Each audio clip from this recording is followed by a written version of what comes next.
EWTN, el esplendor de la verdad. Querida familia, cuando rezamos juntos, nuestra oración es poderosa. Por lo tanto, les pido que recen junto conmigo nuestra oración familiar de EWTN. Hoy oramos por aquellos con epilepsia. Santísima Trinidad, te alabamos y creemos en ti, quien siempre escucha el llanto de los pobres. Te pedimos por la sanación física para aquellos que sufren con epilepsia, porque esta enfermedad le causa muchos sufrimientos y angustias. Sabemos que tú conviertes todas las cosas para bien. Ayúdalos aún en esta aflicción a confiar en ti, brindándoles soluciones médicas en sus problemas y a través de su dolor una unión profunda contigo que vives y reinas por los siglos de los siglos. Amén.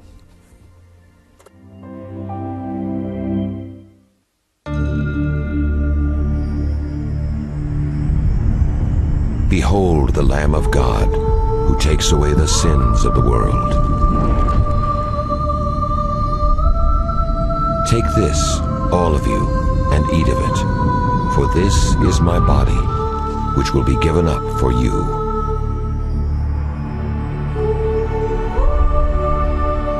Take this, all of you, and drink from it, for this is the chalice of my blood.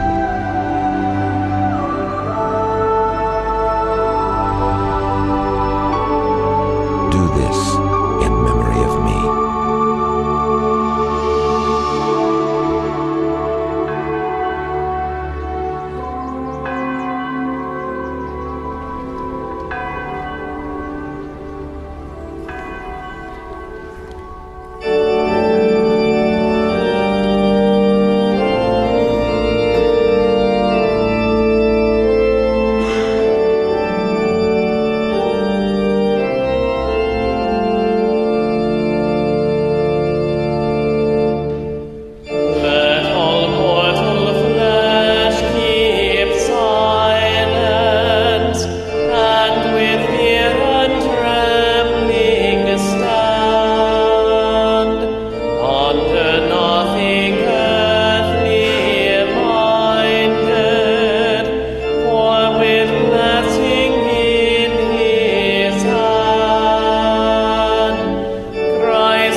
En el nombre del Padre, y del Hijo, y del Espíritu Santo. Amén.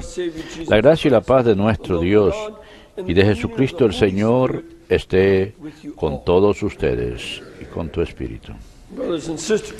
Queridos hermanos, para celebrar dignamente estos sagrados misterios, reconozcamos nuestros pecados.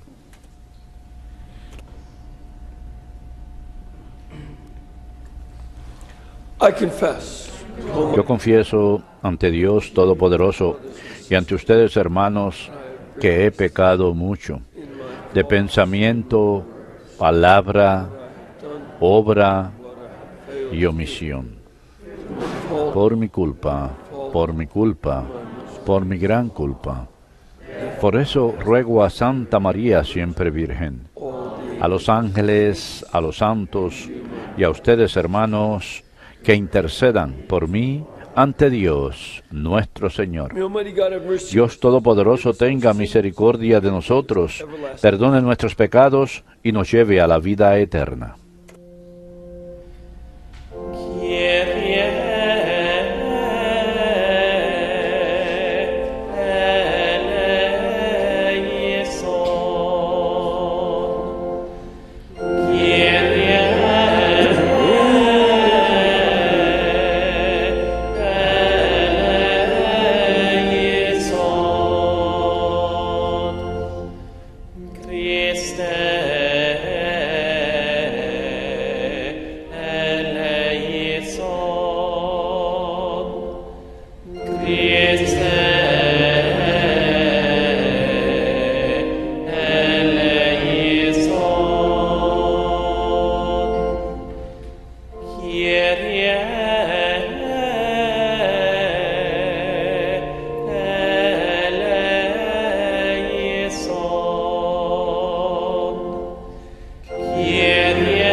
Oremos.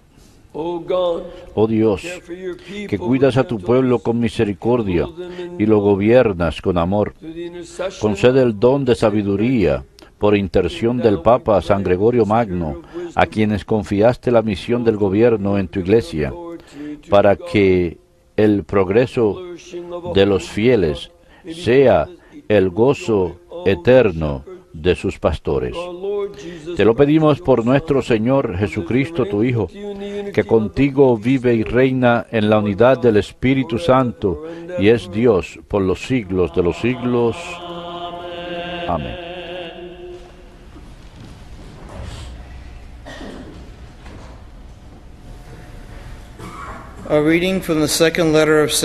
Lectura de la segunda carta del apóstol San Pablo a los Corintios. Hermanos, por esto, misericordiosamente investidos en este misterio, no desfallecemos. Antes bien, hemos repudiado el silencio vergonzoso, no procediendo con astucia ni falseando la palabra de Dios. Al contrario, mediante la manifestación de la verdad, nos recomendamos a nosotros mismos a toda conciencia humana delante de Dios. No nos predicamos a nosotros mismos, sino a Cristo Jesús como Señor y a nosotros como siervos de Jesús. Pues el mismo Dios que dijo, de las tinieblas brille la luz, ha hecho brillar la luz en nuestros corazones para irradiar el conocimiento de la gloria de Dios que está en la faz de Cristo. Pero llevamos este tesoro en recipientes de barro, para que aparezca que una fuerza tan extraordinaria es de Dios y no de nosotros.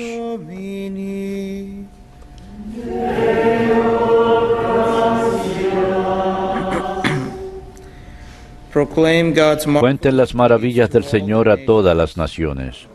Cuenten las maravillas del Señor a todas las naciones. Canten al Señor un cántico nuevo. Canten al Señor toda la tierra. Canten al Señor, bendigan su nombre.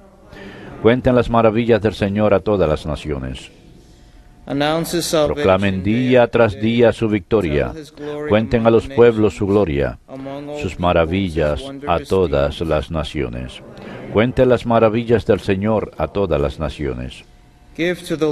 Familia de los pueblos, aclamen al Señor. Aclamen la gloria y el poder del Señor. Aclamen la gloria del nombre del Señor. Cuenten las maravillas del Señor a todas las naciones. Digan a los pueblos, el Señor es Rey. Él afianzó el orbe y no se moverá. Él gobierna a los pueblos rectamente. Cuenten las maravillas del Señor a todas las naciones.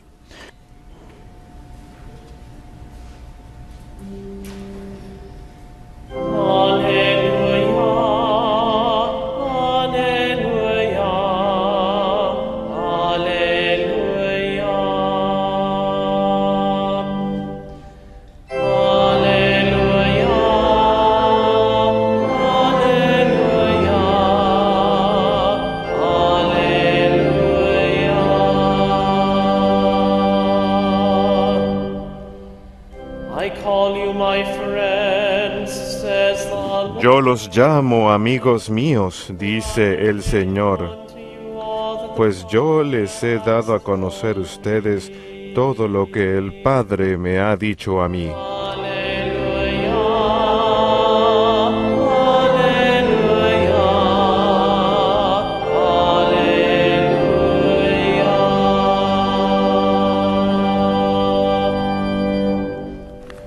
Dominus vobiscum.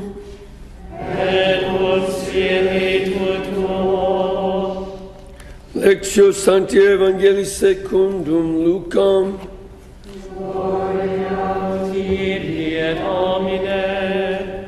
An argument broke out. Entre ellos hubo también un altercado sobre quién de ellos parecía ser el mayor. Jesus said to them, Jesús les dijo, los reyes de las naciones las dominan, pero Señor es absoluto, y los que ejercen el poder sobre ellas se hacen llamar bienhechores. Pero no así entre ustedes, sino que el mayor entre ustedes sea como el más joven, y el que gobierna como el que sirve. Porque, ¿quién es mayor? ¿El que está a la mesa o el que sirve? ¿No es el que está a la mesa? Pues yo estoy en medio de ustedes como el que sirve. Ustedes son los que han perseverado conmigo en mis pruebas. Yo, por mi parte, dispongo un reino para ustedes, como mi Padre lo dispuso para mí, para que coman y beban a mi mesa en mi reino, y se sienten sobre tronos para juzgar a las 12 tribus de Israel. Verbum Domini.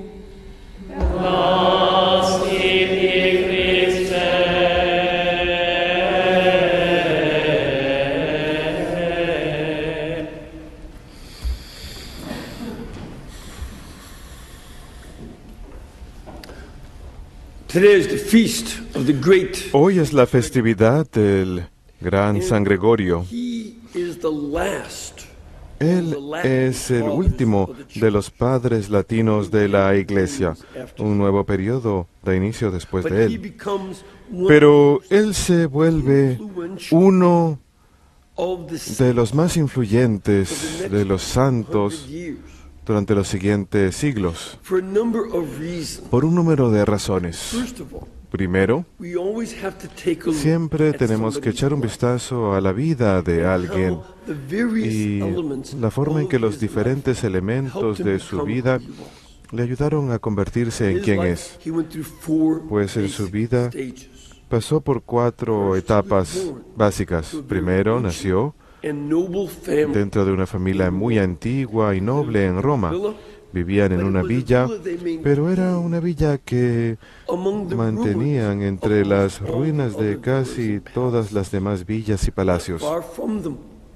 No lejos habían estado los palacios de los emperadores, pero es importante que recordemos que durante más de 130 años antes de su nacimiento, Roma había sido devastada por una invasión de bárbaros tras otra. Los visigodos, 130 años antes, en el año 410, luego los vándalos, en el año 455. Y finalmente hubo una serie de guerras en las que uno de los bárbaros, que se convirtió en general romano, le escribió al emperador y le dijo: no necesitamos un emperador en el occidente, lo tenemos bajo control. Y a menudo esto lo vemos como el colapso del imperio occidental. Y los Ostrogodos vinieron después de él y el Imperio Romano trató de responder luchando contra los ostrogodos, pero causaron más devastación y los bárbaros mismos que los bárbaros en sí habían causado. Y este es el tipo de país en el que se crió. Y de hecho, en su niñez, la lucha entre el imperio y los ostrogodos finalmente terminó solamente para ser reemplazada por el último grupo de bárbaros, los lombardos, quienes llegaron más adelante. Era una situación de caos que había estado ocurriendo en el imperio durante más de 225 años, para la época en que él falleció. ¿Se pueden imaginar 225 años de invasiones continuas de parte de un grupo tras otro? Y no obstante, su familia, la cual era muy católica, muy piadosa, no solamente su tatarabuelo fue papa, sino que dos de sus tías fueron monjas que fueron canonizadas y su propia madre aún es conocida como Santa Silvia. Él se crió en este entorno muy católico, pero también un entorno muy romano. Tuvo una educación clásica, estudió música, arte, lo más de ciencia que pudo, gramática, el idioma latín, todas esas cosas que eran el estudio normal estaban presentes aún, pero estaban a punto de colapsar.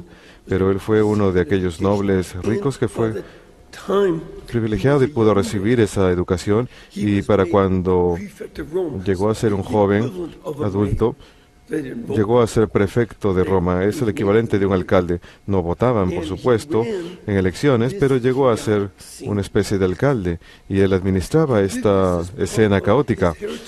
Él lo hacía como parte de su legado como noble romano, haciendo lo que su padre quería que hiciera. Y desempeñó un buen trabajo, de forma honesta, por el bien de la gente. Era un político a quien le importaba la gente y no sus propias ideas. Pero luego, una vez que su padre falleció, cuando tenía poco más de 30 años, él decidió incorporarse a los benedictinos. Los lombardos habían destruido el único monasterio benedictino que estaba en Monte Cassino. Los monjes huyeron a Roma y él dio una de las villas de su familia para que fuera monasterio y se incorporó como un monje más. Él no se convirtió en el abad, no, nada de eso. Él quería ser novicio y pasar por todo el proceso de aprender acerca de esta vida de oración y silencio. Y a eso se dedicó. Ahora, él cometió un pequeño error. Él ayunaba tanto que terminó enfermo el resto de su vida. Tuvo que aprender la moderación.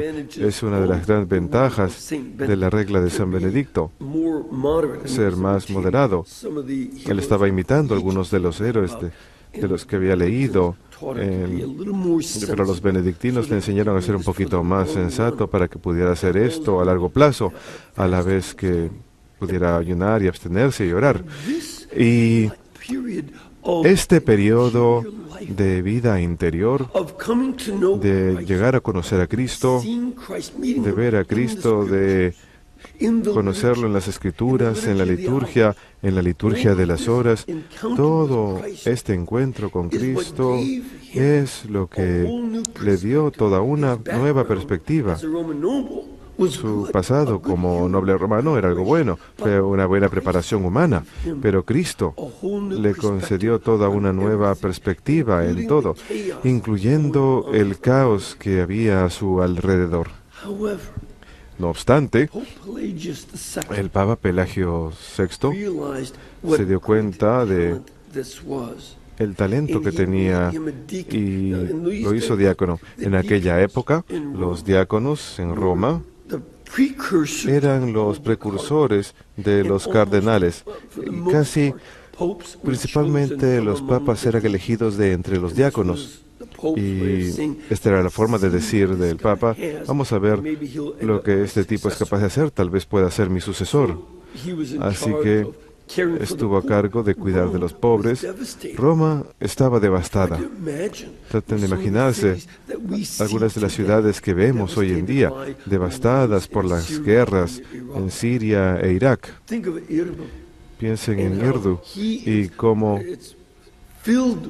está lleno de refugiados y está tratando de encontrar una forma de ayudarlos porque el gobierno no era eficaz, no era efectivo, no podía ayudar. Únicamente la iglesia podía hacerlo y él era capaz de utilizar las tierras de su familia y utilizar los alimentos que eran cultivados en sus terrenos para cuidar de los pobres y los refugiados. En aquel entonces, el Papa entonces dijo: quiero que seas mi Apocriserios. Esto se refiere a ser un embajador, el embajador del emperador en Constantinopla. No le gustaba, no hablaba griego, sabía latín, pero como era típico en el occidente, la gente ya no aprendía griego como antes. Así que estaba en desventaja, pero nuevamente tenía esa experiencia como político y como un noble romano, pero también tenía esa perspectiva como monje.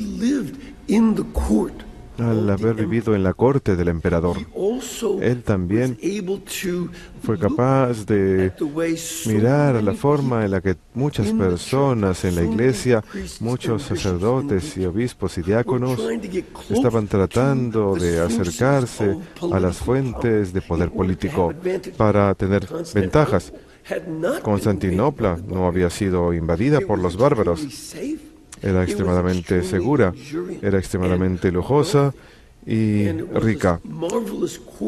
Y había una corte maravillosa, la corte más grande del mundo en su época. Y él lo miraba no diciendo: oh, me voy a divertir aquí, no. Él fue capaz de ver lo que es esa riqueza y el poder, lo que le estaba haciendo a las vidas cristianas, incluso en los obispos mismos, y en los sacerdotes y en los diáconos, al igual que los laicos involucrados. Y esto también se volvió muy importante al examinar esto, al mirar esto, no como diciendo esto va a ser lo mejor que hay, sino para examinar esto a través de los ojos del Evangelio de Cristo y evaluar qué es lo que todo significaría en el largo plazo. Después de 5 años, en ese papel fue llamado de regreso a Roma y regresó al monasterio en donde fue nombrado abad. Pero una vez que falleció el Papa durante una plaga, él fue elegido Papa y él trató de evitarlo. Pero no solamente era el pueblo, sino el emperador quien dijo: quiero que seas papa. Así que tomó ese cargo. Y nuevamente, Roma estaba en un caos incluso mayor. Había refugiados, enfermedad. De hecho, él dirigió al pueblo en oración para que el Señor los librara de la enfermedad y finalmente tuvo una visión del arcángel San Miguel sobre la tumba del emperador Adriano. Y hasta la fecha de hoy se le sigue llamando Castel Sant'Angelo, porque había visto al santo ángel de Dios arriba, y ahí fue cuando la plaga terminó. Él continuó su ayuda a los pobres durante toda su vida como papa, pero también se dio cuenta que su propósito principal era predicar el Evangelio. Así que realizó una serie de comentarios. Uno fue un comentario sobre todos los evangelios. En aquella época había un ciclo de un año, como tuvimos hasta el Concilio Vaticano, y lo hizo porque él sabía que los sacerdotes no podían estudiar como a él había sido posible. Estaban tratando de sobrevivir las invasiones bárbaras. Sus pueblos, sus ciudades, toda Europa habían sido arrasados. Ciudades que en el pasado habían tenido calles iluminadas con faros, agua corriente, desagüe. Ahora estaban totalmente devastados, la gente estaba tratando de sobrevivir en el bosque mientras los animales vivían en las ruinas. Así que él escribió sus sermones para que los sacerdotes por lo menos tuvieran algo que pudieran leer para aprender algo de teología. Y luego realizó una serie de sermones sobre el libro de Ezequiel. ¿Y por qué Ezequiel? Porque Ezequiel habló acerca del vigía y de que el pastor es un vigía que está cuidando. En griego, Gregorio significa vigía, así que él tomó ese nombre para sí, pero también Ezequiel escribió acerca de cuando Jerusalén, la capital de Israel, estaba siendo arrasada por los babilonios. Él podía identificarse al tipo de corrupción política que estaba ocurriendo. Y él era capaz de ayudar a su pueblo a cobrar perspectiva de que esa devastación de Jerusalén finalmente fue superada y que ellos igualmente podían seguir hacia adelante. Mucha gente en aquella época pensaba que ese era el fin del mundo. Fue un pensamiento muy popular durante más o menos 150 años en su época.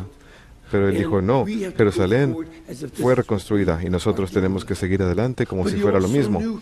Pero él también sabía que Cristo es el juez de él primero y del resto de nosotros. Y por lo tanto, tenemos que seguir adelante a través de la devastación y los peligros, conscientes de la forma en que obramos de cara a ello. Seremos juzgados por Cristo según eso. Así que él utilizó eso y también escribió su gran comentario sobre el libro de Job, nuevamente para ofrecerle al pueblo una perspectiva de cómo volver a aprender a vivir esa vida cristiana, de ser igual de buenos que Job en medio de un sufrimiento horrible, como le pasó a Job, sufrimiento inocente para muchos, y no obstante, aún así podemos encontrar en ello una gran fuente de fortaleza de que Dios puede utilizar incluso ese caos en el cual ellos estaban viviendo. Él también escribió un libro extremadamente importante sobre cómo ser pastor. Y escribió eso. Había un obispo que estaba enojado con él porque el Papa había dicho, yo no quiero que seas obispo, no serás muy bueno. Tú quieres poder. Tú quieres esto para tu propio bien. Así que, en respuesta a las quejas del obispo, escribió un libro sobre lo que significa ser pastor. Y fue algo tan importante que incluso Carlomagno mandó a enviar una copia a todos los obispos unos siglos después. El obispo de Constantinopla mandó a hacer traducciones al griego para mandar a todos sus obispos.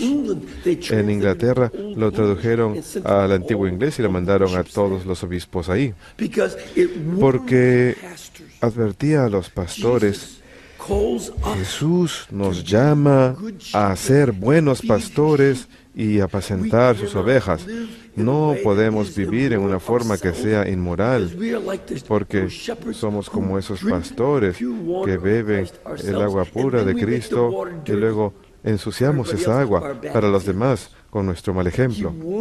Él les advierte una y otra vez. Él entiende los diferentes tipos de personas que existen y analiza cómo uno lidia con cada tipo de persona. Y eso se convirtió en uno de los esfuerzos pastorales más grandes durante los siguientes siglos, traducido al antiguo inglés hasta el siguiente milenio. Pero además de eso, él había estado en la corte imperial. Él aprendió de ellos, esos políticos en el gobierno imperial, esa enorme burocracia en el gobierno en donde todo el mundo trata de ganarse la vida solamente preocupándose de sus propias necesidades sin importarles las necesidades de los pobres. No les importa lo que sucede en el resto del imperio. Y él se dio cuenta que ese gobierno grande no era capaz de ayudarnos. No había futuro con ellos. Y de hecho, el futuro estaba con los bárbaros. Así pues, él fue el que desencadenó los benedictinos sobre los bárbaros. Mandó a San Agustín, uno de los monjes de su monasterio, San Andrés, que había sido su villa, lo envió junto con más de 30 monjes para ir y evangelizar en Inglaterra. Eran paganos. Y él dijo, no quiero que únicamente enseñen la palabra, quiero que su ejemplo de comunidad cristiana sea una luz para que la gente vea lo que significa vivir como cristiano en lugar de como bárbaro. Sean ustedes ese ejemplo en medio de los bárbaros. Y ellos tenían miedo. Los franceses, los monjes que conocieron el camino, les dijeron, no vayan allá, los van a matar. Y San Agustín incluso regresó a Roma y dijo, nos van a matar. Pero San Gregorio le dijo, ve. Así que fueron y no los mataron. Al contrario, lograron convertirlo.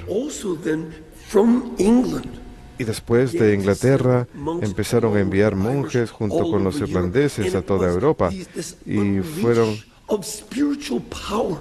como abrir las puertas del poder espiritual gracias a la orden benedictina, que se convirtió en la fuerza para convertir a los bárbaros en toda Europa. Y de hecho, se convirtió en la fuerza que inventó Europa, usando como base a los bárbaros. Y esto es algo que nunca podemos olvidar. Tenemos terribles problemas. Tenemos un gobierno que a veces causa más problemas de los que resuelve. Vemos todo tipo de inmoralidades en nuestra sociedad y barbarismo se está llevando a cabo en nuestra propia cultura, no solamente de parte de la naturaleza bárbara de la gente. Son capaces de decapitar personas que ni siquiera son combatientes, decapitan cristianos, etc. ISIS y todos esos grupos, sino que tenemos un barbarismo entre nosotros mismos, como podemos ver en nuestras calles, con disturbios y cosas así, asesinatos y todo eso. Y nosotros no podemos decir, oh, tenemos que huir, no. Tenemos que acudir a Cristo, así como hizo San Gregorio, para obtener la perspectiva de Jesucristo, como lo hizo San Gregorio. Y entonces podemos ir a los bárbaros, así como San Gregorio mandó a los benedictinos, para no abandonarlos, sino para nosotros también convertirnos en buenos pastores, que salgamos al mundo para llevarlos a ellos hacia Cristo y transformar su barbarismo en una nueva cultura cristiana. Por más que los ateos nos resistan, permaneceremos siempre firmes, incluso más, y de esa forma serviremos a Cristo y seremos buenos pastores en nuestro propio mundo con todos sus problemas.